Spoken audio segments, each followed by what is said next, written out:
অবৈধ চুলাই মদ আৰু লালিগুড়ৰ প্ৰচলনৰ বিৰুদ্ধে টিয়কত আদিবাসী ছাত্ৰ সন্থাৰ অৱস্থান ধৰ্মঘট। বিভাগ মুৰ্দাবাদ মুৰ্দাবাদ মুৰ্দাবাদ আকবৰী বিভাগ মুৰ্দাবাদ মুৰ্দাবাদ মুৰ্দাবাদ অবৈধ বেহা বন্ধ কৰক বন্ধ কৰক বন্ধ কৰক চুলাই মদ অবৈধ বেহা বন্ধ কৰক বন্ধ কৰক বন্ধ কৰক। সদৌ অসম আদিবাসী ছাত্ৰ সন্থাৰ চেলেংহাট আৰু টিয়ক আঞ্চলিক সমিতিৰ উদ্যোগত লালিগুড় আৰু অবৈধ চুলাই মদ বন্ধ কৰাৰ দাবীত টিয়ক আবকাৰী কাৰ্যালয়ৰ সন্মুখত এক দুঘণ্টীয়া অৱস্থান ধৰ্মঘট কাৰ্যসূচী ৰূপায়ণ কৰা হয়। চুলাই মদ অবৈধ বেহা বন্ধ কৰক বন্ধ কৰক বন্ধ কৰক। এই যুদ্ধ চলিছে চলিছে চলিব, এই সংগ্ৰাম চলিছে চলিছে চলিব। আবকাৰী বিভাগ মুৰ্দাবাদ মুৰ্দাবাদ মুৰ্দাবাদ আবকাৰী বিভাগ মুৰ্দাবাদ মুৰ্দাবাদ মুৰ্দাবাদ চুলাই মদ অবৈধ বেহা বন্ধ কৰক বন্ধ কৰক বন্ধ।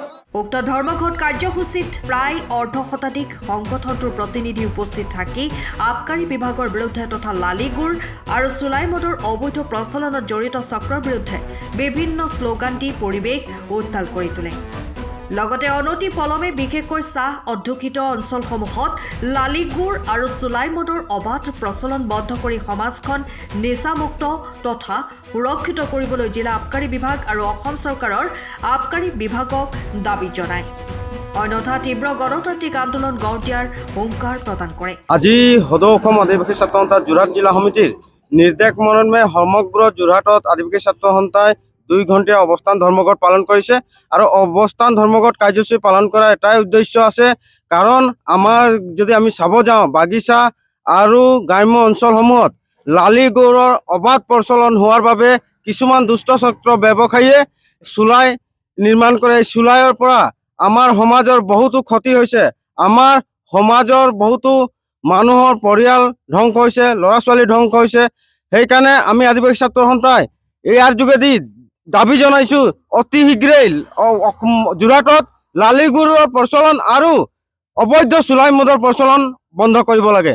আৰু আমি আদিবাসী ছাত্ৰ সন্থাই আজি কেইদিন আগতেই এই চুলাই মদৰ ব্যৱহাৰে গোলাঘাট নিচিনা জেগাত গোলাঘাট লেটেকুজানত 2জন শ্ৰমিকৰ এই চুলাই খাই মৃত্যু হৈছে।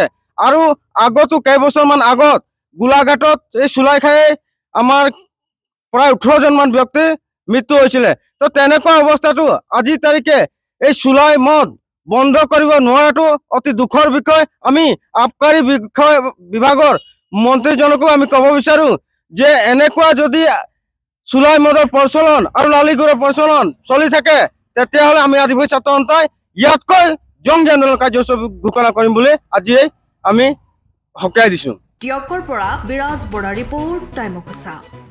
সময়ৰ খবৰ সময়ত পাবলৈ ফ'ল' কৰক টাইম অফ সঁচা।